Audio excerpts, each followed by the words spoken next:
आप सब आशा करती हूँ बच्चों बहुत ही अच्छे होंगे। तो आज की वीडियो में हम पढ़ेंगे बच्चों गॉस लॉ की अदर फॉर्म्स क्या होती हैं। लेकिन इसके पहले जिसमें हम लोगों ने बच्चों कवर किया इलेक्ट्रिक फ्लक्स क्या है, गॉस लॉ क्या है, आप सभी पहले प्लेलिस्ट में जाके उन सारी वीडियोस को देखें, तब आप इस लेक्चर नंबर पे आएँ, वरना आपको ये वीडियो अच्छे से समझ में नहीं आने वाली। तो आइए स्टार्ट करते हैं बच्चों, other forms of Gauss law. बच्चों इसकी फॉर्म को पढ़ने से पहले हम लोग के कुछ की पॉइंट है उसको देखना बहुत ही ज्यादा जरूरी है। आइए देखते हैं कि क्या होती हैं। बच्चों इसके पहले की वीडियो में पढ़ा कि इलेक्ट्रिक फ्लक्स क्या होता है। Electric flux is always perpendicular to the surface. जिन बच्चों ने इसके पहले की वीडियो देखी होगी जिसमें हम लोगों ने कवर किया है बच्चों इलेक्ट्रिक फ्लक्स क्या है, इलेक्ट्रिक फील्ड लाइंस क्या है, उन सभी को ये वीडियो बहुत ही अच्छे से समझ में आने वाली है। अगर नहीं आती है तो आप कमेंट सेक्शन में अपने डाउट क्लियर कर सकते हैं। बच्चों स्टार्ट करते हैं। Electric flux is always perpendicular to the surface, या फिर हम दूसरे शब्दों में इसको कहना चाहें those field lines are considered floor flux that are perpendicular to the surface not parallel to it. मतलब जो बच्चों इलेक्ट्रिक फ्लक्स होगा वो ऑलवेज परपेंडिकुलर होगा, किसके होगा, सरफेस के अलावा होगा।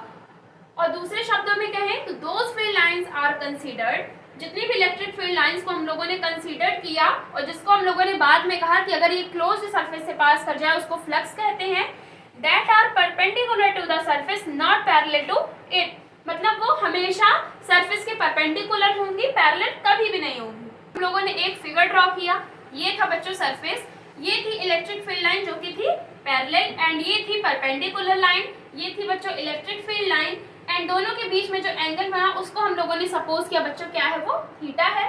And this component participates in electric flux, यानी बच्चों जो परपेंडिकुलर वाली लाइंस है वही हमेशा क्या जनरेट करती हैं, इलेक्ट्रिक फ्लक्स को।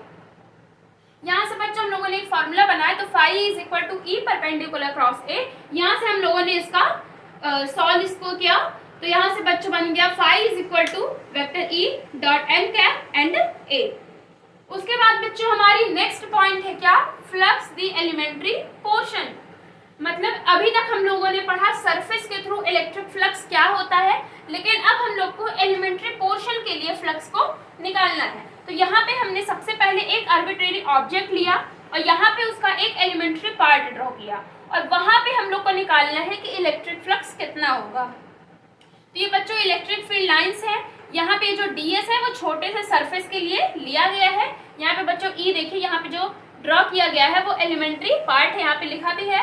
फिर बच्चों अभी तक हमने पढ़ा क्या, d phi E is equal to E dot ds। बच्चों छोटे से पार्ट के लिए लिया है तो इसलिए d phi E is equal to E dot ds। यहाँ पे पूरे एरिया के लिए लिया गया था, लेकिन यहाँ पे हम लोगों को एक छोटे से पार्ट के लिए निकालना है तो उसको कंसीडर किया बच्चों ds, छोटे से सरफेस के लिए।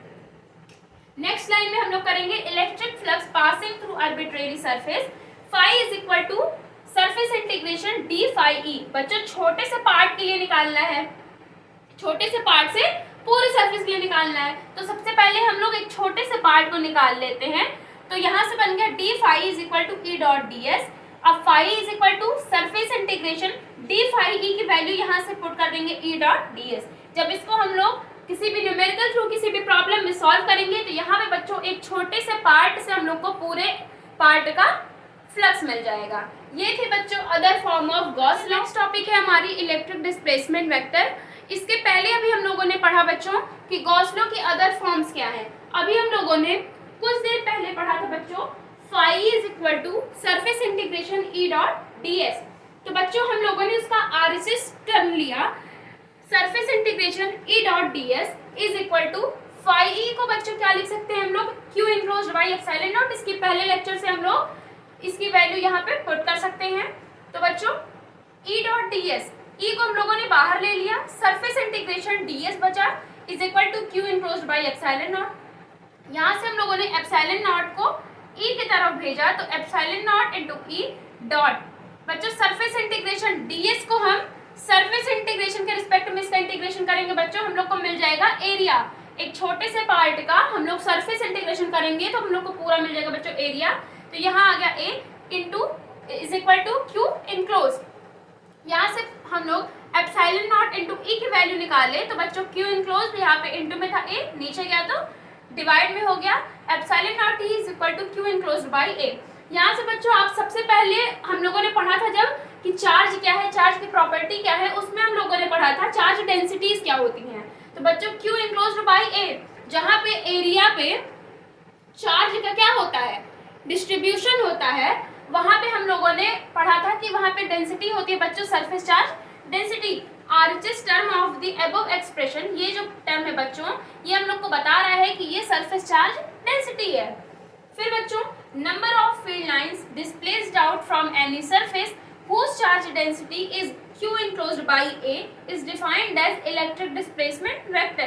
बच्चों ये टर्म जो है हम लोग को डिफाइन कर रहा है, क्या कर रहा है, सरफेस चार्ज डेंसिटी को, और जिस field lines displaced out from any surface whose charge density is Q enclosed by A, और यही बच्चों डिफाइन कर रही है इलेक्ट्रिक डिस्प्लेसमेंट वेक्टर को। इस टर्म को हम लोगों को लिख देना है बच्चों capital D is equal to epsilon naught into E। यही था बच्चों हमारा इलेक्ट्रिक डिस्प्लेसमेंट वेक्टर, जो कि बहुत ही इंपॉर्टेंट था बच्चों। ये इस यूनिट की टॉपिक नहीं थी, ये थी बच्चों थर्ड यूनिट या फिर सेकेंड यूनिट की, लेकिन हम लोगों ने इस टॉपिक को इस यूनिट में पढ़ने का एक अच्छा आइडिया इसलिए देखा क्योंकि इस टॉपिक से आगे की जो नेक्स्ट टॉपिक है बच्चों जिसमें हम लोगों को पढ़ना है मैक्सवेल्स की इक्वेशन क्या है, उसका हमें इसी टॉपिक का यूज करना है। इसलिए बच्चों इस टॉपिक को इसमें पढ़ना बहुत ही ज्यादा जरूरी था। मिलते हैं नेक्स्ट वीडियो में। अगर आपको ये वीडियो अच्छी लगे तो प्लीज लाइक करें एंड शेयर करें।